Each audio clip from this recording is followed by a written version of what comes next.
back to Ultimate Admiral Dreadnoughts. And I know I'm a little bit behind on this, for reasons that I'll explain in a minute.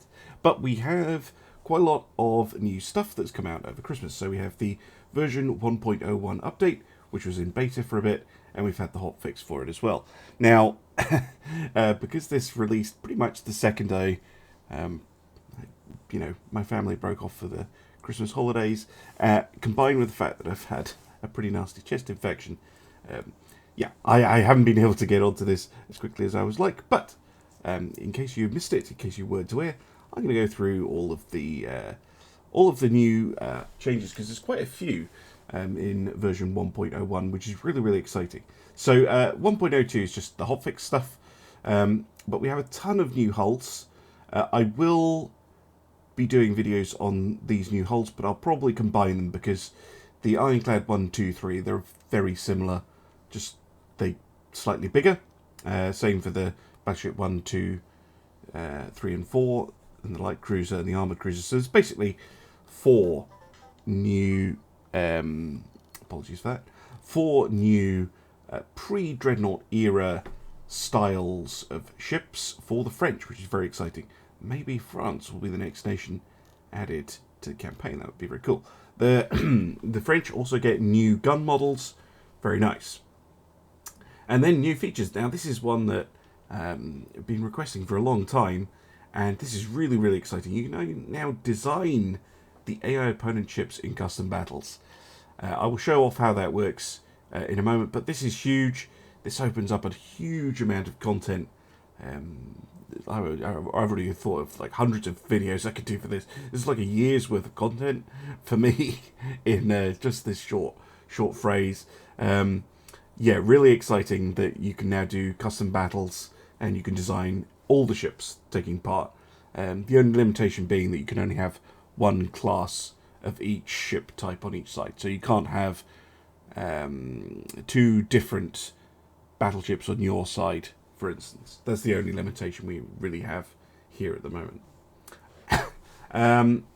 Some nice quality of life updates, new keybind options, friendly fire system. So if you sail in front of an enemy ship and you've got another ship shooting at that enemy ship, you won't shoot yourself, which is nice.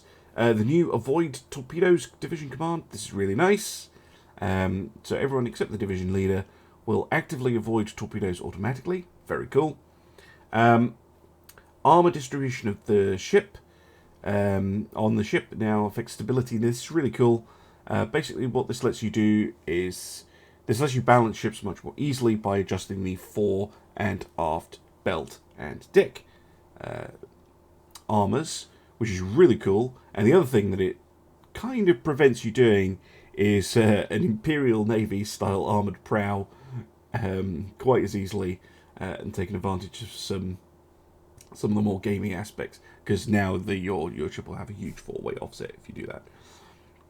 A new Naval Academy mission, which is very nice, and improvements to the campaign. We have improved campaign AI to balance the shipbuilding strategy. Good. Victory points from transports is now kind of shown, kind of not. You get more big battles. Good, because I've done a few campaigns now, and I'm yet to see a big battle. So that's really, really good. You can now unlock 1940 for the campaign. Very cool. I think they'll play very similarly to the 1930 campaign, but that's nice. It's an option. Huge one, for me anyway. You can rename your ships in the fleet window by double-clicking the ship name and entering new text. Fantastic. Brilliant. Thank you very much. Initial battle distance being tuned a little bit. It could be that you kind of started so far away from each other you never even saw each other, particularly early on in the 1890 or the 1900 campaign. So that's a really good change. Slightly more starting cash, that would be good, especially if you're playing Germany. And victory points calculations balanced for the late year campaigns, so that you don't win pretty much instantly. I think this happened because late game ships are obviously much more expensive and worth a lot more victory points. So, you'd win a couple of battles and the AI would go, whoa, no, this is too much for us. So that's good. Improvements for the AI aggressiveness and responsiveness in battles, that's good.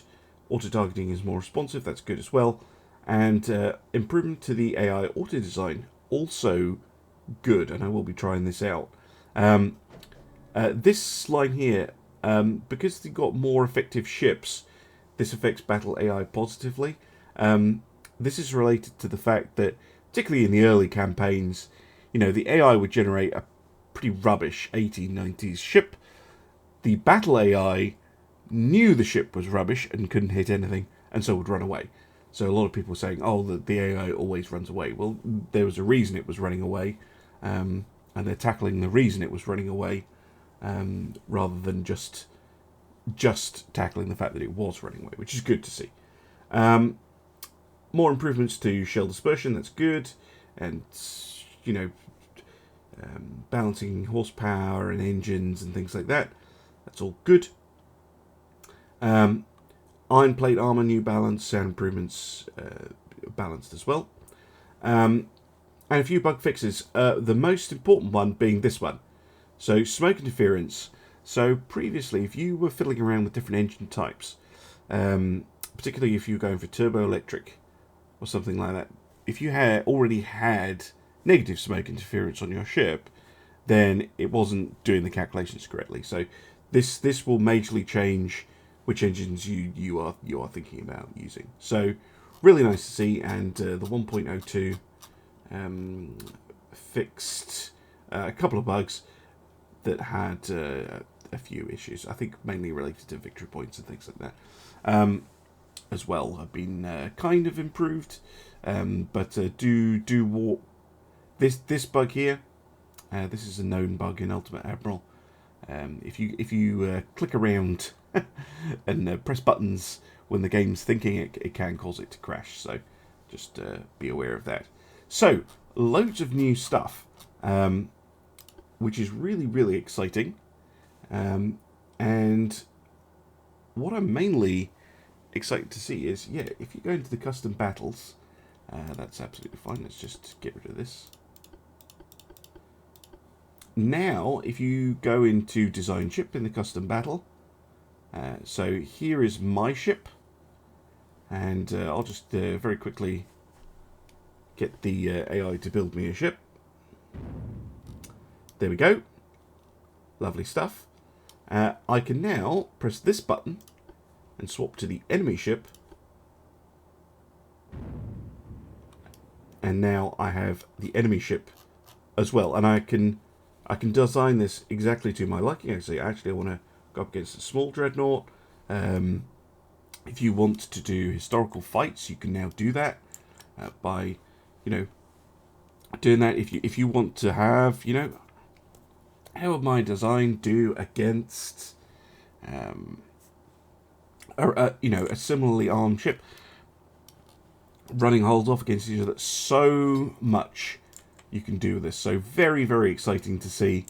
And I'm excited to try out all the new hulls, try out the new campaigns, all this stuff, and I hope you are excited to see it.